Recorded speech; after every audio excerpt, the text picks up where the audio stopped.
Bienvenue dans cette nouvelle édition du 12-15. Au sommaire, la force multinationale des pays du bassin du lac Tchad est opérationnelle. Elle sera déployée dans les prochains jours. Le président nigérian Muhammadu Buhari l'a annoncé ce jeudi à l'issue de sa visite au Cameroun. Le président guinéen Alpha Condé est arrivé ce jeudi en Guinée équatoriale. Il s'agit de la première étape d'une tournée africaine qui doit l'amener également au Niger et au Sénégal. Et l'agriculture reste un secteur en crise en Afrique subsaharienne. Malgré de récentes améliorations, les productions ne permettent pas encore de venir à bout de l'insécurité alimentaire. La force multinationale des pays du bassin du lac Tchad sera donc opérationnelle ces prochains jours. L'annonce a été faite par le président nigérian Muhammadu Buhari qui a quitté ce jeudi le Cameroun. Une visite qui a permis aux deux pays de resserrer leurs liens dans plusieurs domaines. Un reportage de notre correspondant Narcisse Noubé. C'est sur une note d'optimisme que s'est achevée ce jeudi à Yaoundé la première visite inter-camerounaise du président nigérian Muhammadu Buhari. Optimisme quant au renforcement de la coopération militaire entre les deux pays voisins. Optimisme également quant au déploiement de la force multinationale mixte de 8700 hommes dans le cadre de la lutte contre le terrorisme transfrontalier incarné par Boko Haram. La solution, c'est de travailler ensemble. Déjà, sous l'égide de la Commission du bassin du lac Tchad, nous avons arrêté des stratégies et tactiques communes à appliquer en finançant une force multinationale. Et chaque pays de la sous-région devra contribuer. Cette structure sera en place dès la fin de ce mois. Le but est d'aider la sous-région à vaincre Boko Haram et nous attendons également des apports en termes de formation, d'équipement et de renseignements. Sur le plan économique, le Cameroun et le Nigeria se sont engagés à donner un souffle nouveau à leurs échanges économiques, des échanges mis à mal par les exactions des combattants djihadistes.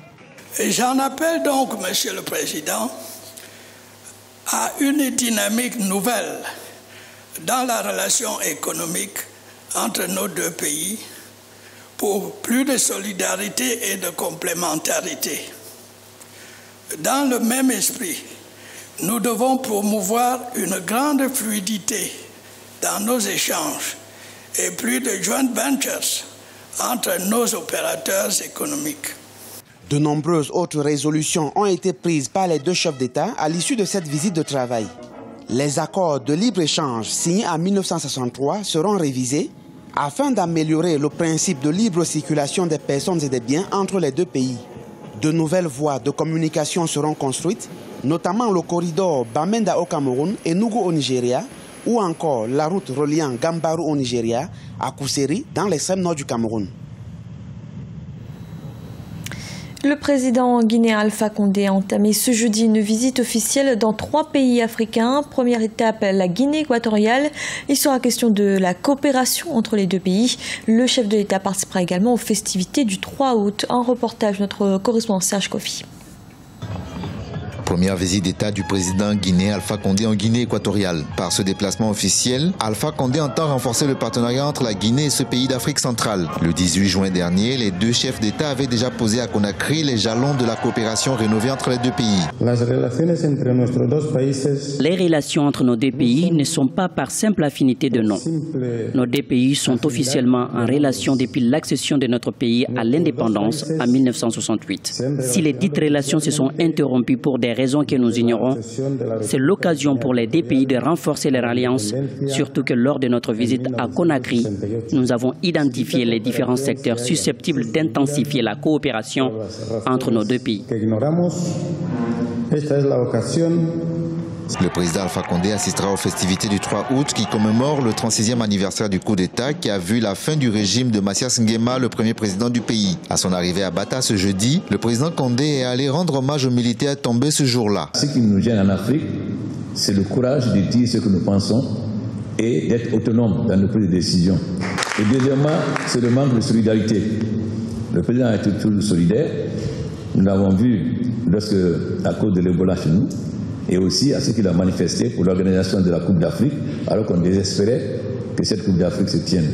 Autre temps fort de cette visite, la décoration du chef d'État guinéen. Alpha Condé a été élevé au rang de la Grande Croix de l'indépendance de la Guinée équatoriale. La visite du président guinéen s'inscrit dans le cadre d'une mini-tournée qui le mènera dans 2 autres pays africains, le Sénégal et le Niger.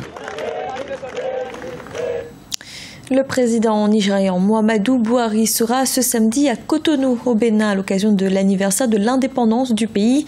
Il doit y effectuer une visite officielle de 24 heures. Il rencontrera son homologue Boni Yayi pour évoquer le renforcement de la coopération entre les 2 pays. Et à nouveau, la lutte contre le groupe terroriste Boko Haram devrait être au programme des discussions. Deo Gracias-Podo. Après le Cameroun, c'est au tour du Bénin d'accueillir ce samedi 1er août 2015 le président nigérian Muhammadu Buhari. Sur invitation de son homologue béninois, le leader de la première puissance économique du continent participera à la 55e fête de l'indépendance, mais évoquera également, ensemble avec les autorités béninoises, les principaux défis économiques auxquels sont confrontés les 2 pays. De l'avis de nombreux analystes, loin d'être une opération de charme du président Buhari, il s'agit d'un enjeu plus important. Ce n'est pas tellement une opération de séduction vis-à-vis de l'Afrique francophone. Non, c'est plutôt la question de nécessité politique, stratégique, sécuritaire, qui fait que, au fond, par rapport à son prédécesseur, Muhammadu Buhari préfère, lui, une politique réaliste, pragmatique. Ce qui pourrait avoir aussi pour autre conséquence, justement, le renforcement des échanges économiques entre ces pays sur la question du pétrole, la coopération scolaire universitaire. Ces échanges-là sont importants pour permettre justement l'intégration entre les 2. Non seulement les 2 pays partagent pas moins de 800 km de frontières, le Nigeria reste encore aujourd'hui l'un des principaux fournisseurs du Bénin sur le continent. Pour bon nombre d'opérateurs économiques, cette coopération est très profitable sur le plan commercial, notamment en termes d'investissement. En matière de consommation, on ne peut pas trouver mieux. Le marché nigérien est vaste, 172 millions d'habitants, mais contre à peine 10 millions ici, et nous avons les meilleures opportunités aujourd'hui. On n'a même pas besoin d'aller sur les marchés extérieurs lointains européens qui posent à nos opérateurs économiques beaucoup de contraintes pour l'accès à leur marché. Plusieurs sujets seront donc abordés au cours de cette rencontre entre les 2 chefs d'État à Cotonou. Il s'agit de la première visite officielle du président Muhammadu Buhari au Bénin depuis son investiture à la tête du Nigeria le 29 mai 2015. Au Burkina Faso, la place de la société civile suscite le débat si elle a participé à la chute de l'ancien président Blaise Compaoré. Une partie de la population lui reproche aujourd'hui d'être trop politisée, mais pour beaucoup, son rôle demeure essentiel. Un reportage de notre correspondant Wandiam Valentin Compaoré. La société civile burkinabé est très composite. Elle comprend les syndicats et les organisations de défense des droits de l'homme, mais aussi les associations culturelles et les autorités religieuses. Ayant participé activement à la chute du régime Blaise Compaoré en octobre 2014, la société civile est de nos jours incomprise. Si pour certains elle est politisée, les acteurs, eux, estiment continuer de jouer leur rôle de sentinelle. Que ce soit le ballet citoyen, le mouvement Ça Suffit, le CAR, le brassard noir, c'est aussi fort que nous tenions nos rencontres et nous élaborons les stratégies que nous devons appliquer sur le terrain et qui a conduit à l'insurrection. Si aujourd'hui les gens pensent que nous sommes proches beaucoup plus des politiques, non. Nous voulons, c'est une transition et à cette transition, nous imposons toujours et les points de vue qui nous ont amenés à nous allier avec ces partis politiques-là jusqu'à ce que les élections se fassent. Suspendue brièvement en décembre 2014, la Fédération associative pour la paix et le développement avec Blaise Compaoré, une association qui a activement soutenu la modification de l'article 37, a été finalement dissoute le 13 mai dernier. Les autorités lui reprochent d'avoir pris des positions politiques qui ont contribué à détériorer l'ordre public. Pour certains observateurs, ces autorités doivent assainir ce milieu. Il faut reconnaître qu'il y a des dérives aujourd'hui qui sont peut-être, j'allais dire, normales en suivant un peu la dynamique de l'insurrection populaire où il a fallu que des organisations de la société civile se mobilisent pour qu'on en arrive au changement sociopolitique que l'on a constaté avec l'insurrection. Maintenant, il faut trouver une formule de gestion, trouver un terme à cela. On peut comprendre qu'à certains moments cruciaux, des organisations de la société civile, j'allais dire, fassent coalition avec des partis politiques pour des changements, mais une fois que l'essentiel est fait, il faut que chacun revienne dans son rôle. Au Burkina Faso, plus de 15 000 organisations associatives existent. Depuis 2014, ces associations poussent comme des champignons. À titre d'exemple, dans la seule ville de Ouagadougou, environ 1800 récépissés ont été délivrés dans la même année pour environ 2500 demandes formulées, comparativement à 2013, qui n'a enregistré seulement que 800 récépissés délivrés. En 2015, une centaine de récépissés délivrés actuellement pour environ 600 dossiers reçus selon les autorités. En Afrique subsaharienne, le secteur agricole reste en crise malgré les améliorations apportées ces dernières années. Plusieurs facteurs expliquent cette situation. Parmi ceux-ci, il y a notamment le défaut de main-d'œuvre et le manque d'anticipation face au changement climatique. Lisez Siakisimana. L'Afrique face à un secteur agricole qui peine à décoller. Malgré les bonnes performances au niveau de la croissance économique, le continent reste confronté à un problème de déficit de produits alimentaires, une situation qui entraîne directement des hausses de prix des denrées alimentaires. Cette année même, on a payé le pognon à 600 francs le kilo. L'année passée, on a payé le pognon à 500 francs le kilo. Et cette année, c'est à 600 francs.